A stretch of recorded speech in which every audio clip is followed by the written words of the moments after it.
क्या आप जानते हैं कि जब अल्लाह आपका नसीब लिखता है तो वो उस नसीब में ये भी लिखता है कि इस तकदीर को मेरे बंदे की दुआओं के सिवा कोई भी नहीं बदल सकता।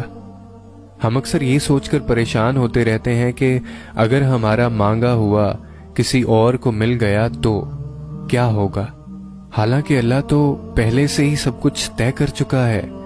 ये भी कि आपको आपके नसीब से क्या मिलना है, और ये भी कि किन दुआओं ने आपके दिल का हिस्सा बनकर आपका नसीब बदलना है। तो फिर आप क्यों इन वसवसों से परेशान होते हैं कि दुनिया हमसे हमारी चाह ना छीन ले। आपकी दुआओं का मुहाफिज तो अल्लाह है, और उसकी हिफाजत में किसी का लिखा हुआ किसी दूसरे को कभी नहीं मिल सकता। जो भलाई अल्लाह ने आप तक भेजनी है वो आप तक हर हाल में पहुंच कर रहती है। जो मोज़े अल्लाह ने आपके लिए मुकर्रर किए हैं वो मोज़े होकर ही रहते हैं। कोई भी इस होनी को नहीं टाल सकता सिवाय अल्लाह के। जिस पर अल्लाह ने हमारे लिए पहरे बिठा रखे हैं उसे हमसे कोई नहीं छीन सकता। जिंदगी में अगर तुम्हें कभी कोई ख्वाहिश नामुमकिन सी लगने लगे ना, और नाउमीदी होने लगे, सब्र करना मुश्किल हो जाए, तो याद रखना जो तुम्हें नामुमकिन लग रहा है वो उसके लिए मुमकिन है। नाउमीद ना होना, और इसी को तो उसके कुन पर कामिल यकीन करना कहते हैं। यही तो आजमाइश है तुम्हारे सब्र की।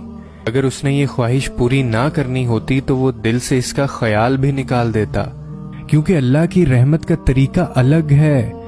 वो आपसे इंसानों जैसा बर्ताव नहीं करता। उसकी रहमत तो बहुत बड़ी है। अल्लाह का रहम बद से बदतरीन हालात में भी आप तक आता है, जैसे आपसे 1400 साल पहले आया था। इसकी खुदाई इसके गजब से नहीं बल्कि इसकी खुदाई इसके रहम से है।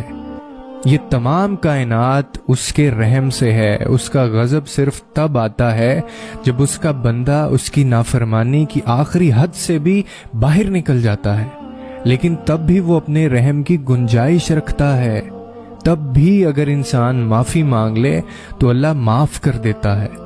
तो फिर आप किस इंतजार में हैं? आप किस चीज का इंतजार कर रहे हैं और कितना इंतजार करेंगे? क्या आपको याद नहीं कि अल्लाह ने क्या फरमाया था आपसे?